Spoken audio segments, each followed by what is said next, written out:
କହୁଛନ୍ତି ନା ତମ ଭଉଣୀ ଏ ଘରର ବୋହୂ ହବ। ଠିକ ଅଛି, ମୁଁ କହୁଛି ତମ ଭଉଣୀ ଏ ଘରର ବୋହୂ ହବ। ତମେ ବି ତମ ଭଉଣୀର ବୋଝ ଓହ୍ଲେଇବାକୁ ଚାହୁଁଛ। ଠିକ ଅଛି, ଆଜିଠୁ ତମ ଭଉଣୀ ଏଇ ଘରେ ରହିବ।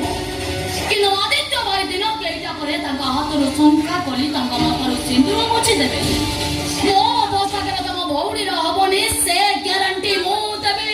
ଆସ ଅନୁଷ୍କା, ମୋ ସହିତ ଭିତରକୁ ଆସ।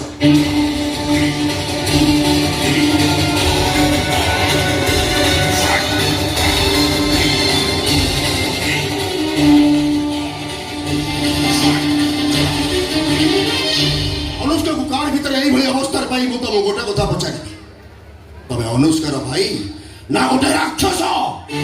ଆଉ ଠିଆ ହେଲୁ କାହିଁକି? ଯା, ଚାଲି ଯା ଏଠୁ। ତୋ ସହିତ ମୋର କୌଣସି ସମ୍ପର୍କ ନାହିଁ। ଏଇ ବୋଧେ ଆମର ଶେଷ ଦେଖା।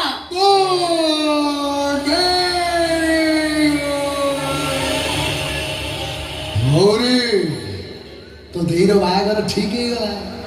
ଆମେ ଏଠି ବେଶୀ ସମୟ ରହିବାନି। କାଙ୍ଗାଳିଆ ଗୁଡ଼ା ଯୌତୁକ ପାଇକି ମିଳିବ। ଆମେ ପଳେଇବା ଭୋଜି ଖାଇବାକୁ ଆସିବା। ଚାଲ ଚାଲ ଚାଲ।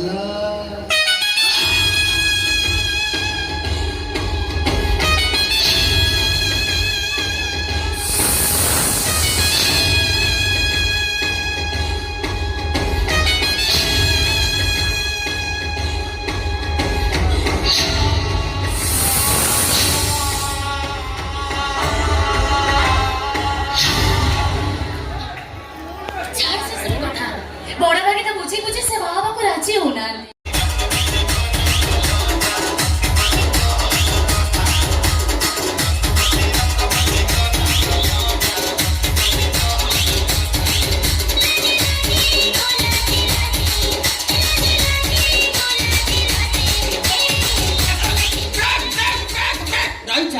ରଙ୍ଗବତୀ ରଙ୍ଗବତୀ ରହିଯା।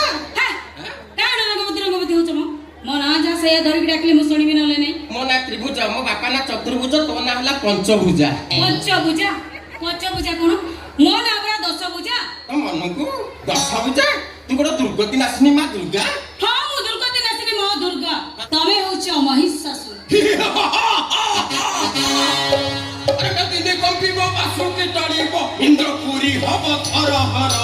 ଛଳ କେତେ ପୌର କରିପାରେ ଦୂର, ବିଫଳ ନୁହଁ ବ୍ରହ୍ମାବର।